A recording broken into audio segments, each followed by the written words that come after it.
नमस्कार, आप देख रहे हैं डेली बिहार और मैं हूं रोशन झा। देखिए, आज दिन भर की 5 बड़ी खबर को लेकर हम आपके सामने हाजिर हैं और हम आपको इस खबर में बताएंगे कि पटना से प्रकाशित आज विभिन्न अखबारों में कौन-कौन सी खबरों को प्राथमिकता दी गई है, कौन सी खबर आपको जाननी चाहिए, कौन सी खबर के बारे में आपको अपडेट रहना चाहिए और कौन सी खबर आपको प्रभावित कर सकती है। तो सबसे पहले राजनीतिक गलियारे की बात कर लेते हैं। तो कल विधानसभा सत्र के दौरान विपक्ष ने जबरदस्त हंगामा किया। वक्फ बिल के विरोध में विपक्ष चाहता था कि विशेष चर्चा हो, लेकिन विधानसभा अध्यक्ष नंदकिशोर यादव द्वारा इस बात को लेकर परमिशन नहीं दिए जाने के बाद विपक्ष ने पहले जमकर हंगामा किया, फिर वॉकआउट किया। बाहर आकर तेजस्वी यादव गजब फॉर्म में दिखे और SC/ST आरक्षण को लेकर उन्होंने एक बहुत बड़ा और विवादित बयान तक दे दिया। कहते कहते तेजस्वी यादव इतना तक कह गए कि उन्हें 100% रिजर्वेशन चाहिए। तेजस्वी यादव का कहना था कि हमने 75% आरक्षण मांगे थे, अगर सरकार चाहती है तो 80%, 85% आरक्षण दे, हम इस बिल का समर्थन करेंगे। उन्होंने ये भी कहा कि हम EWS वालों को भी 10% देने के लिए तैयार हैं। जब आरक्षण का बैरियर 50% से तोड़ दिया गया है तो क्या दिक्कत है कि 100% आरक्षण कर दिया जाए। कुल मिलाकर आप कह सकते हैं कि तेजस्वी यादव ने कास्ट सेंसस के बाद जो कहा था, जिसकी जितनी हिस्सेदारी उसकी उतनी भागीदारी, उसी फॉर्मूले को कल बिहार विधानसभा में पत्रकारों से बात करने के दौरान उन्होंने कहा था। बताते चले कि बिहार सरकार ने 75% आरक्षण को बढ़ाया था, जिसे पटना हाईकोर्ट ने रद्द कर दिया है और सुप्रीम कोर्ट में यह मामला चल रहा है। अब पड़ोसी राज्य झारखंड की बात कर लेते हैं। तो महागठबंधन की सरकार अर्थात हेमंत सोरेन आज दूसरी बार, हालांकि अगर हम टर्म की बात करें तो चुनाव के बाद दूसरी बार, हालांकि वो पहले भी CM बन चुके हैं, तो दूसरी बार जीत विजय होने के बाद मुख्यमंत्री पद की शपथ लेने वाले हैं और इस शपथ ग्रहण में शामिल होने के लिए बड़े बड़े नेताओं को आमंत्रण दिया गया है। राहुल गांधी सहित देश के प्रधानमंत्री को भी बुलावा भेजा गया है। अब तीसरी बात करते हैं जो कि अजमेर शरीफ को लेकर है। भारत में जब भव्य राम मंदिर का निर्माण हुआ था, हमने देखा था कि राम मंदिर को लेकर कई दशकों तक कोर्ट में विवाद चले थे और इसके बाद मोहन भागवत ने कहा था कि हर एक मस्जिद में टॉर्च लेकर ढूंढने की कोई ज़रूरत नहीं है। लेकिन लगता है कि मोहन भागवत के इस बयान के बाद भी मामला शांत होने का नाम नहीं ले रहा है और अजमेर शरीफ को बाबा भोलेनाथ का मंदिर बताते हुए हिंदू पक्ष द्वारा कोर्ट में याचिका दी गई थी, जिसे कोर्ट ने स्वीकार कर लिया है और सुनवाई के लायक माना है।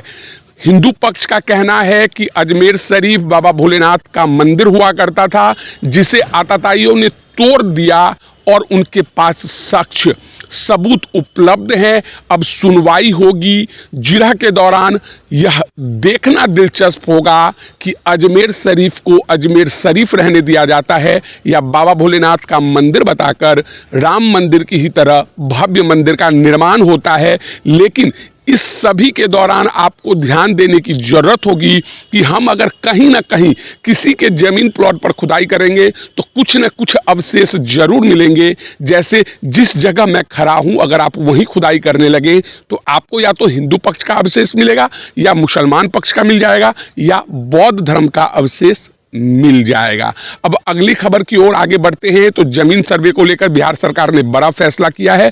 उन्होंने लोगों को राहत देते हुए कहा है कि जमीन सर्वे के लिए खतियान देने की कोई आवश्यकता नहीं है, बस आप अपने जमीन का प्लॉट नंबर अर्थात खाता नंबर और खेसरा नंबर दीजिए।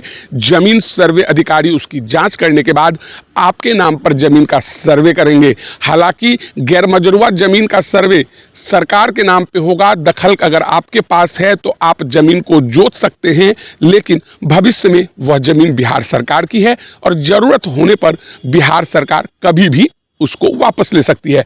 5वीं खबर की ओर आगे बढ़ते हैं। तो कल बिहार विधानसभा में मिथिला क्षेत्र के विधायकों के द्वारा प्रधानमंत्री नरेंद्र मोदी को धन्यवाद दिया जा रहा था। वे लोग पाग पहनकर जुग जुग जीबू नरेंद्र मोदी जी का नारा लगा रहे थे।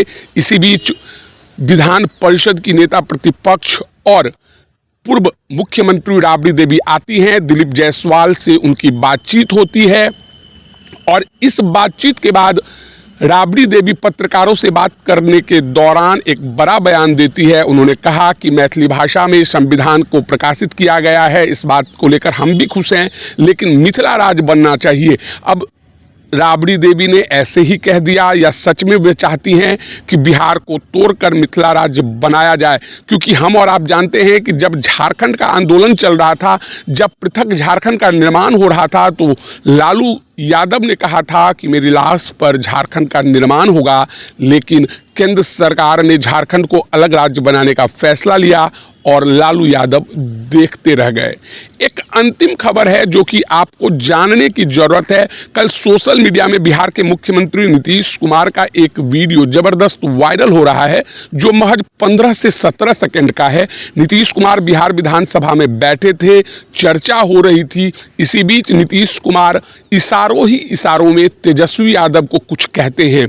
तेजस्वी यादव के द्वारा भी कुछ जवाब दिया गया इशारों में, लेकिन वीडियो में वो नहीं दिखता है। लेकिन जब तेजस्वी यादव वॉकआउट करने के बाद बिहार विधानसभा के बाहर निकले तो उन्होंने पत्रकारों से कहा कि नीतीश कुमार समय समय पर उन्हें इशारा करते रहते हैं। ये उनके और नीतीश कुमार की व्यक्तिगत बातें हैं जिसे वे नहीं बता सकते हैं। हालांकि तेजस्वी यादव ने यह भी कहा कि एक मुख्यमंत्री के तौर पर, एक अभिभावक के तौर पर वे नीतीश कुमार का सम्मान करते हैं, लेकिन राजनीतिक तौर पर उनकी अब कोई आइडियोलॉजी नहीं है। भोजपुरी में उन्होंने यह भी कहा कि नीतीश कुमार ने क्या कहा वे सभी जानते हैं, बूझने वाला आखिरकार बूझ ही जाता है। तो बहरहाल इस वीडियो में इतना ही। आज की टॉप 5 खबरों से हमने आपको रूबरू कराया। इसी तरह अब रोज हम आपको सुबह सुबह खबरों से अपडेट करेंगे, ऐसी खबरों को सामने लाएंगे जो आपको जानने की जरूरत हो। तो बहरहाल इस वीडियो में इतना ही। अगर आप हमारा ये वीडियो YouTube पर देख रहे हैं तो सब्सक्राइब कर लें, Facebook पर देख रहे हैं तो हमारे पेज को लाइक करें। धन्यवाद।